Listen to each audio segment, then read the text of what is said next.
Bismillahirrahmanirrahim. Assalamualaikum warahmatullahi wabarakatuh. Alhamdulillahirrahmanirrahim. Wassalatu wassalamu ala asyrafil mursalin wa ala alihi washabihi ajmain. Rabbi shrah li sadri wa yassir li amri wahlul 'uqdatam min lisani yafqahu qawli. Subhanaka la ilma lana illa ma 'allamtana innaka antal alimul hakim. Rabbi zidni ilma. Tuan-tuan dan puan-puan yang dirahmati Allah Subhanahu wa taala, insya-Allah kita akan teruskan dengan buku yang baru hari ini, iaitu Ulumul Quran. Okey. Kita mulakan dengan pengenalan ulum Al-Quran. Okey. Kita tengok pada pengertian Al-Quran. Lafaz Al-Quran ditinjau daripada aspek bahasa mempunyai pembahasan yang agak luas. Antara pengertian diberikan oleh ulama ialah seperti berikut. Yang pertama, perkataan Al-Quran berasal daripada perkataan qara'a dengan makna membaca. Ini berdasarkan firman Allah Subhanahu wa taala, la tuharriku bihi lisanaka litaj'ala bih inna alaina jam'atul qur'ana. Yang bermaksud, janganlah engkau wahai Muhammad kerana hendakkan cepat menghafal Quran yang diturunkan kepadamu, menggerakkan lidahmu membacanya sebelum selesai dibacakan kepadamu. Sesungguhnya kamilah yang berkuasa mengumpulkan Al-Quran itu dalam dadamu dan menetapkan bacaannya pada lidahmu. Surah Al-Qiyamah ayat 16 hingga 17. Ayat ni menjelaskan tentang macam mana nak menghafal Al-Quran. Okey, menurut Al-Fara', perkataan Al-Quran diambil daripada qira'atan yang bererti pertalian, kerana ayat-ayat Al-Quran yang hampir sama antara satu sama lain, seolah-olah wujud pertalian antara ayat dengan ayat berikutnya. Macam contoh Al-Ishqiqaq, iaitu ayat akhir, innal ladzina amanu wa amilus solihati falahum ajrun ghairu mamnun. Ayat ni sama dengan surah Al-Tin, illal ladzina amanu wa amilus solihati falahum ajrun ghairu mamnun. Tu saya bagi contohlah. Okey. Menurut Imam Asy-Syafi'i, lafaz Al-Quran merupakan lafaz yang asli dan tidak berasal daripada mana-mana kata asal. Juga tidak diambil daripada perkataan qara'a. Hujahnya, seandainya ia diambil daripada perkataan itu, nescaya semua yang boleh dibaca dinamakan Al-Quran. Dengan itu, kalimah Al-Quran dicipta dan didatangkan khas untuk kitab suci Al-Quran sebagaimana nama Al-Taurat dan Al-Injil. Jadi menurut Imam Syafi'i, apa yang saya sebutkan tadi, lafaz Quran dia lafaz yang asli, dia tak berasal daripada mana-mana dan tidak ambil daripada perkataan qara'a. Imam Syafi'i ini berujar, seandainya ia diambil daripada kata itu, nescaya semua yang boleh dibaca dinamakan Al-Quran. Jadi kalimah Al-Quran ni dicipta dan didatangkan khas untuk kitab suci Al-Quran sahaja, sebagaimana namanya Al-Taurat dan Al-Injil. Okey. Manakala pengertian Al-Quran daripada aspek istilah, kalimah Allah yang bermunajat yang diturunkan kepada Nabi Muhammad SAW yang ditulis dalam mushaf yang dipindahkan dari satu generasi ke satu generasi secara tawatur dan mendapat pahala dengan membacanya. Maksudnya berurutan lah. Dia tak ada Al-Quran ni diturunkan secara sekaligus, tak. Tetapi Al-Quran ni diturunkan secara berperingkat. Okey, pendetailan tarikh Al-Quran daripada segi istilah adalah seperti berikut. Okey, menurut kalam Allah, bermakna kalam Allah Subhanahu wa taala bukan kalam selain daripada Allah. Segala yang ada di dalam Al-Quran merupakan kalam Allah yang diwahyukan kepada Rasulullah SAW melalui perantaraan malaikat Jibril. Segala yang ada di dalam Al-Quran daripada percakapan malaikat, jin, manusia maupun haiwan, di hakikatnya adalah kalam Allah yang dinisbahkan dan disandarkan kepada mereka. Okey, kepada macam yang munajat pula, yang bermujizat. Mujizat adalah suatu kejadian yang luar daripada kebiasaan, disertai dengan unsur tentangan dan cabaran dan tidak mampu ditandingi, dizahirkan dan diperlihatkan oleh Allah Subhanahu Wa Taala melalui para nabi sebagai bukti kebenaran mereka.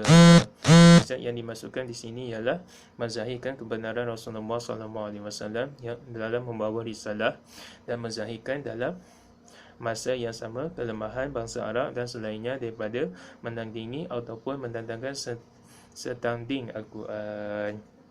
Okay, mukjizat ni macam mukjizat yang diberikan kepada para nabi. Kalau wali Allah ni itu orang panggil karamah. Karamah ni Allah berikan khas kepada wali-wali Allah Subhanahu Wa Taala. Kalau istidraj pula, dia macam dia ibadat dia tak buat tetapi dia senang. Itu masuk istidraj. Itulah masuk masuk istidraj, iaitu kalau macam contoh Fir'aun lah, dia paling derhaka pada Allah SWT, tetapi nikmat kesenangan tu tetap Allah berikan. Itu masuk istidraj. Okey. Manakala diturunkan kepada Nabi Muhammad SAW, cara sampainya Al-Quran kepada Rasulullah SAW dalam Al-Quran mempunyai dua peringkat. Penurunan yang akan dibahaskan dalam bab yang seterusnya. Tu nanti cara sampai Al-Quran tu akan dibahas nanti pada minggu depan atau 2 minggu akan datang lah.